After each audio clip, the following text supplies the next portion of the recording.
श्लोक को अगर से किसी को भाई वाचो वेगं मनसा क्रोधवेगं भावेगं उदरोपस्थवेगं एतां वेगान्यो विषयेकधीरः सर्वान्ति मां प्रकृतिशिष्टा अत्याहारप्रियांशस्य प्रजन्तो यमाग्रह दर्शनस्य वाक्यंश श्रद्धेभक्तिर्विश्वते उत्साहं निश्चयं धेया तत्कर्मासु सतो वृत्तेः षड्भिर्भक्ति प्रसिद्ध्यति ददाति प्रतिगृह्णाति गुह्यमाख्याति पृच्छति भुङ्क्ते भोजयते चैव षड्विधं प्रीतिलक्षणम् कृष्णेति यस्य गिरितं मनसा ध्रियेत जिच्छास्ति चेत् प्रणतिभिश्च भजन्तमीशम् शुश्रूषया भजन विज्ञमनन्यमन्या निन्दादिशून्यहृदयमीप्सित संगलब्ध्या दृष्टे स्वभाव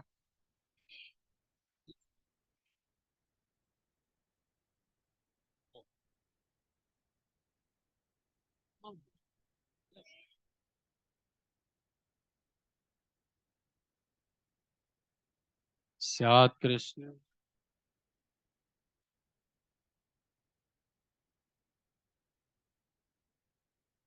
चिन्ताधराधनदिमङ्गलसेव जुष्टा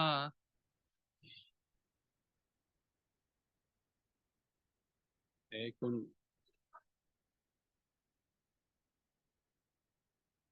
5:30 बजे सात निकलना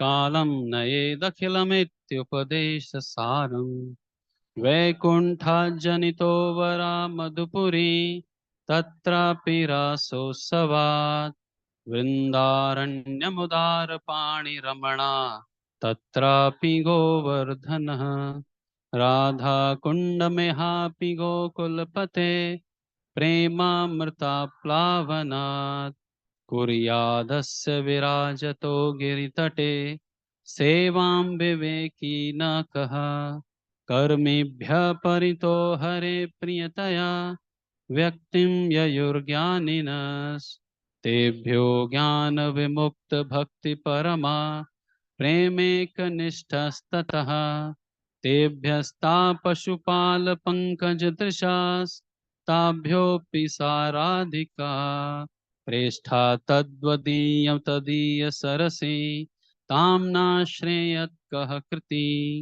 कृष्णस्योच्चै प्रणयवसति प्रेयसीभ्योऽपि राधा कुण्डं चास्या मुनिभिरभितस्तादृगेव व्यधायि यत्प्रेष्ठेरप्यलमसुलभं किं पुनर्भक्तिभाजाम् तत्प्रेमेदं सकृदपि सरः स्नातुराविष्करोति हरे कृष्णा कृष्णा कृष्णा हरे हरे हरे राम राम राम हरे हरे हरे कृष्णा। तो लॉन्ग अगो एंड बहुत समय पहले हम एक क्लास लिया करते थे जिसे भक्ति शास्त्री कहते थे तो उस क्लास में सबका स्वागत है। तो आप सबको याद है कौन सी किताब पढ़ रहे हैं हम अभी? उपदेशामृत। उसके कौन से श्लोक पे हैं? 8वें नंबर के श्लोक पे। So welcome back. अभी तक हमने 7 श्लोकों के ऊपर चर्चा की है। शुरू के 4 श्लोकों में कितने डूज और कितने डोंट्स बताए हैं? Total number of dos and don'ts मिला के कितने होते हैं 4 श्लोकों में? 4 श्लोकों में टोटल, और बढ़ाइए थोड़ा, 4 श्लोकों में हर एक श्लोक में 6 हैं तो 24। तो 24 यस और नो डूज एंड डोंट सब मिला के 24 एलिमेंट होते हैं, 24 है वो काउंट उनका।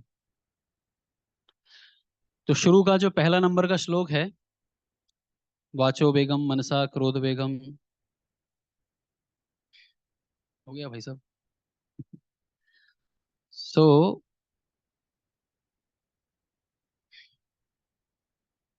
एक क्लास में मैं सुन रहा था कि अगर हमारे हाथों में अगर ये स्किन नहीं होती और डायरेक्ट वेन्स होते, जब हार्ट पंप करता है तो खून कितना दूर जाके गिरता अगर ये स्किन नहीं होती तो। बोलते ना ब्लड प्रेशर, हमारे शरीर में एक प्रेशर डेवलप होता है वेसल्स, ब्लड वेसल्स के अंदर। तो कितना दूर जाके गिरता खून, बोलते हैं 4 मीटर, इतना प्रेशर है अंदर। तो through that blood our consciousness is flowing all over the body. हमारे पूरे शरीर के अंदर ये जो चेतना है, ये कैसे फैलती है? रक्त के माध्यम से। और उसको पंप करने का काम कौन करता है? हार्ट। और वहीं पे ही कौन बैठा है? आत्मा। वो आत्मा की वजह से वो हार्ट पंप कर रहा है, और वहां से ब्लड के माध्यम से कॉन्शियसनेस पूरे बॉडी में फैल रही है। तो एक जो बाय डिफॉल्ट नेचर है कॉन्शियसनेस का, वो क्या है? बाहर की तरफ जाना।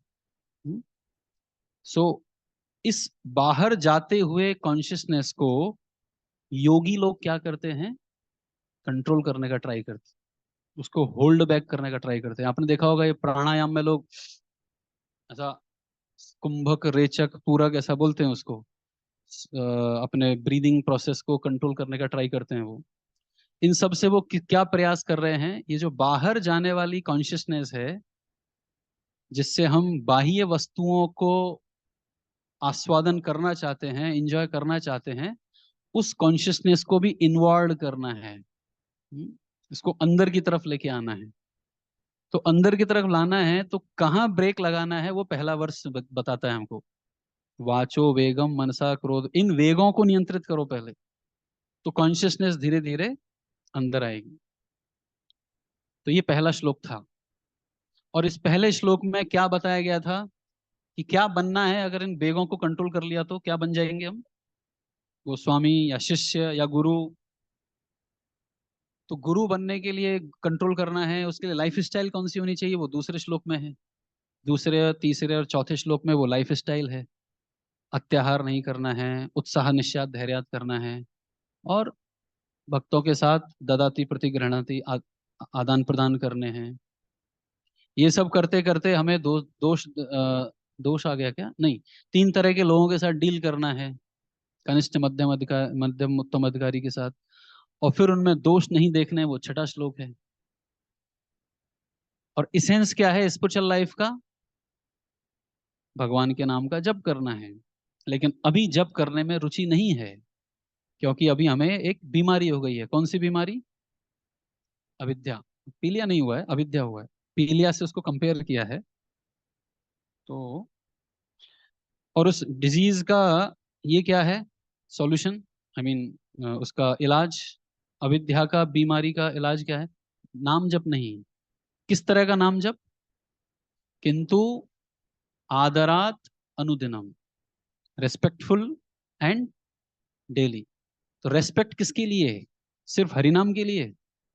जिसने हरिनाम हमको दिया है, गुरु वैष्णव, और जो हमको मदद करते हैं उस हरिनाम को लेने में, उन सब के प्रति आदर रखना होगा। तो ये मेडिसिन है, respectfully and attentively chanting regularly holy name. Attentively and respectfully भगवान के नाम का जप करना। तो ये हमको सॉल्यूशन बताया गया है। अटेंटिव का मतलब क्या है? अटेंटिव जपा का मतलब तो है ध्यान पूर्वक। किसको ध्यान में, किस कौन से शरीर का अंग है जो जिसको हम अटेंटिव चैंटिंग में लगाते हैं? कान। और उसको और थोड़ा डीपर लेवल पे लेके जाएंगे तो वो मन। तो उस मन को कैसे भगवान के नाम में लगाएं, वो आज का श्लोक 8वें नंबर का। ठीक है। जो मेडिसिन है, जो दवाई है, हरि नाम को हमें ध्यान पूर्वक सुनना है। तो ध्यान पूर्वक सुनना मतलब क्या? वो मन को लगाना है अभी, तो वो आज का श्लोक है। तो 8वां श्लोक हम पढ़ेंगे अभी।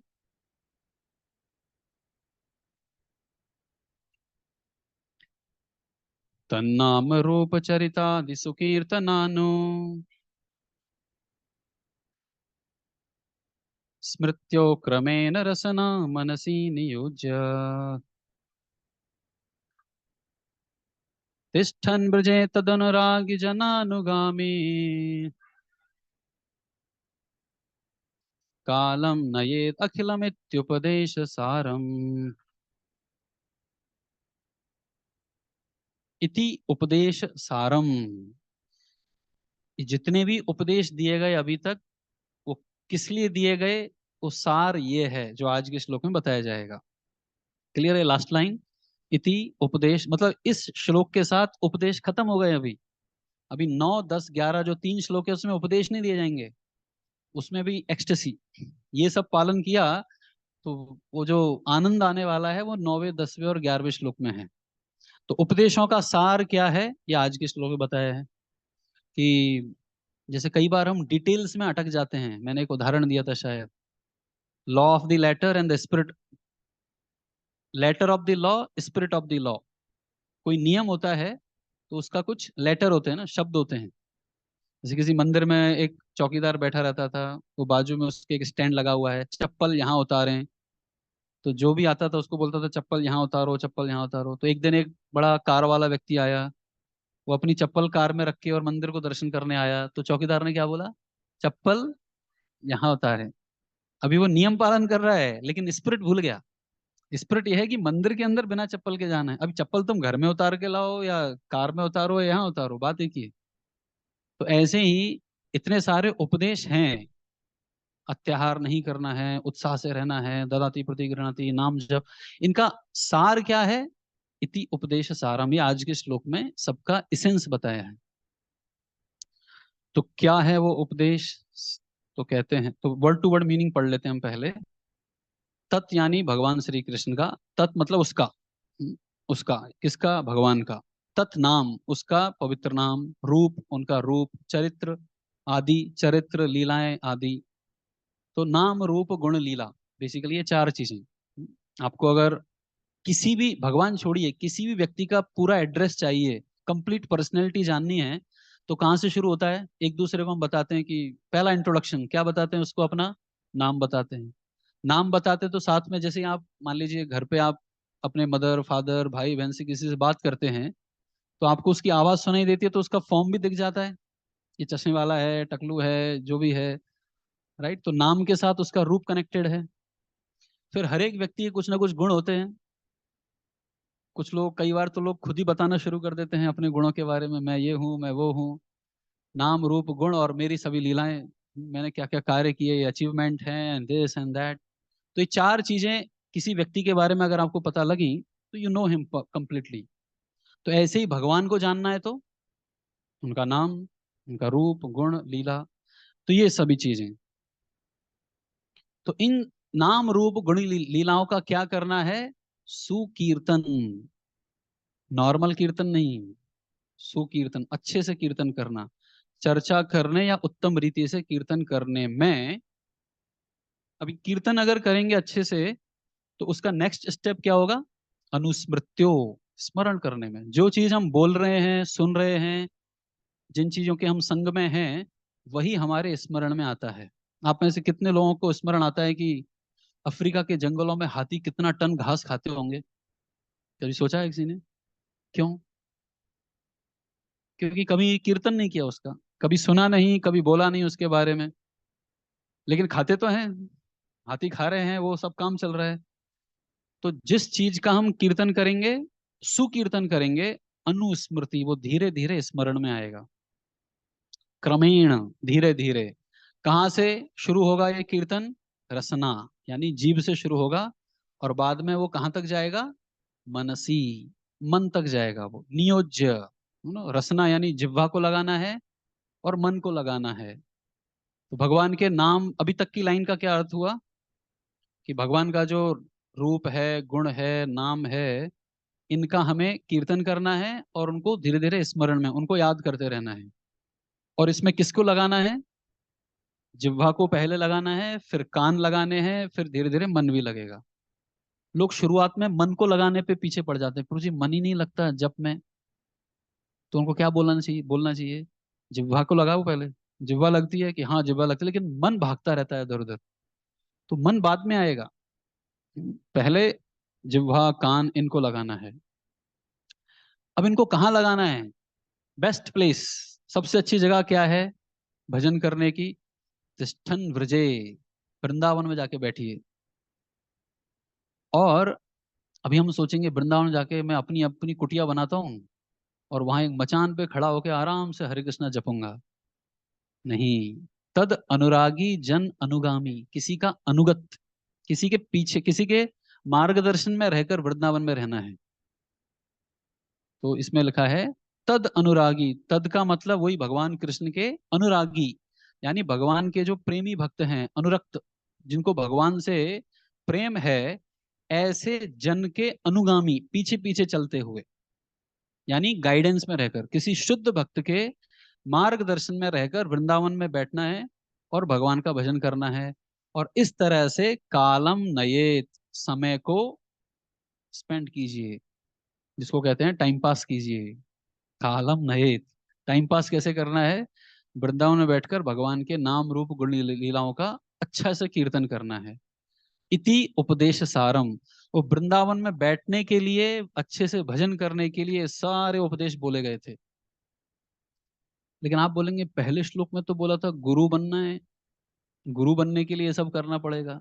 अब उसको पूछा जाए गुरु बनना है, बोले नहीं, अभी वृंदावन में बैठना है। तो शुरुआत में वो क्या दिया था उसको, एक प्रलोभन दिया था, गुरु बनना है, गुरु बनना है, हाँ बनना है, चल पर ये कर ये कर ये कर। अंत में उसको पूछा अभी बनना है, नहीं, अभी तिष्ठन ब्रजे, अभी वृंदावन में बैठना है। इति उपदेश सारम, ये जीवन का लक्ष्य है। ये हमें चाहिए। तो इसका अनुवाद इस प्रकार से है, समस्त उपदेशों का सार यही है कि मनुष्य अपना पूरा समय, पूरा समय मतलब अभी श्लोक में नहीं दिया है, पूरा समय मतलब 2400 घंटे, एक मिनट भी इधर उधर नहीं, श्री भगवान के दिव्य नाम, दिव्य रूप, गुणों तथा नित्य लीलाओं का सुंदर ढंग से कीर्तन तथा स्मरण करने में लगाएं। तो अपना पूरा समय भगवान के नाम रूप गुण लीलाओं का कीर्तन और स्मरण करने में लगाएं। तो ये कौन सी लाइन है श्लोक के अंदर, ये जो अभी तक हमने बोला वो? तिष्ठन बजे कहाँ गया अभी? तन्नाम रूप चरितादि सुकीर्तनानु स्मृत्यो क्रमेण रसना मनसी नियोज्य, ये लाइन का अर्थ ये दो लाइनों में आ गया है। इस तरह उसे ब्रज, गोलोक वृंदावन में निवास करना चाहिए और भक्तों के मार्गदर्शन में, ये कहाँ है लाइन, ये कहाँ है वर्ड, भक्तों के मार्गदर्शन, भक्तों के मार्गदर्शन में अनुरागी जन अनुगामी, अनुगामी जो शब्द है उसका मतलब है मार्गदर्शन में रहकर। ओके, मार्गदर्शन में भगवान कृष्ण की सेवा करनी चाहिए, यानी तिष्ठन ब्रजे, वृंदावन में बैठना है तो सेवा ही हो रही है ना नाम रूप गुण लीलाओं की। मनुष्य को भगवान के उन प्रिय भक्तों के पद चिन्हों का अनुगमन करना चाहिए जो उनकी भक्ति में प्रगड़ता से अनुरक्त हैं। ये कौन सा वर्ड है?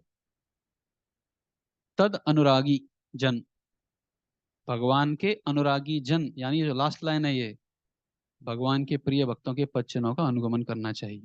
कालम नयेत अखिलम इति उपदेश सारम, ये उपदेश का सार है। तो ये श्लोक जो है 8वें नंबर का श्लोक, ये वो जो हम डिस्कस कर रहे थे अदो श्रद्धा साधु संग भजन करे, उसमें किस किस लेवल का श्लोक है ये? पहला श्लोक कौन से लेवल का है? अदो श्रद्धा रहेगा तो पहला, दूसरा, तीसरा और चौथा, ये चारों श्लोक फेथ के लेवल के हैं। अगर श्रद्धा रहेगी तभी हम डूज और डोंट्स का पालन करेंगे। उसके बाद शुरू होता है साधु संग, वो 5वां श्लोक है। अदो श्रद्धा साधु संग, 5वें नंबर का श्लोक, पांचवा और छठा, ये दोनों साधु संग। और उसके बाद क्या शुरू होता है? भजन क्रिया, तो वो 7वां है। वो 7वें में भजन क्रिया, अनर्थ निवृत्ति, निष्ठा और रुचि, ये चारों आ जाते हैं 7वें नंबर के श्लोक में। अभी क्या बचा उसके आगे? तो वो 8वें नंबर आज का श्लोक है। तो ये आसक्ति के स्तर पे व्यक्ति अभी भगवान के नाम रूप में आसक्त हो गया, अभी तब जाके उसको बोला गया है वृंदावन में बैठिए। या फिर अगर उतनी आसक्ति डेवलप नहीं हुई है तो वृंदावन जाइए, कुछ आसक्ति और ग्रहण कीजिए वहां से और वापस आ जाइए। इस तरह से समय हमें व्यतीत करना है। तो आसक्ति के स्तर पे किस प्रकार का संग और किस प्रकार की साधना होनी चाहिए, ये आज के श्लोक में हम चर्चा करेंगे आगे। ठीक है। उस आसक्ति को प्राप्त होने के बाद, भगवान से आसक्ति प्राप्त करने के लिए, या भगवान से आसक्ति हो गई है तब उसके बाद किस प्रकार का साधन होना चाहिए और किस प्रकार का संग होना चाहिए, ये आज के श्लोक में है।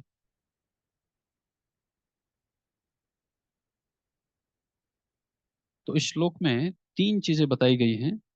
तो वो इधर है।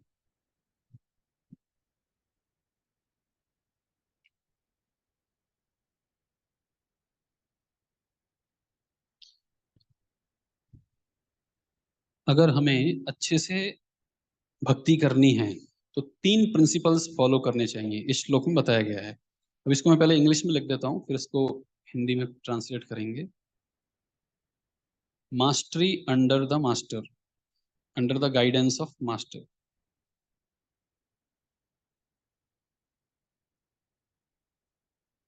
दूसरा है क्रिएटिंग फेवरेबल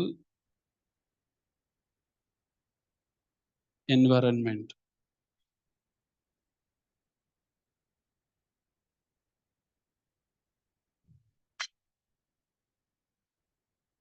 और तीसरा है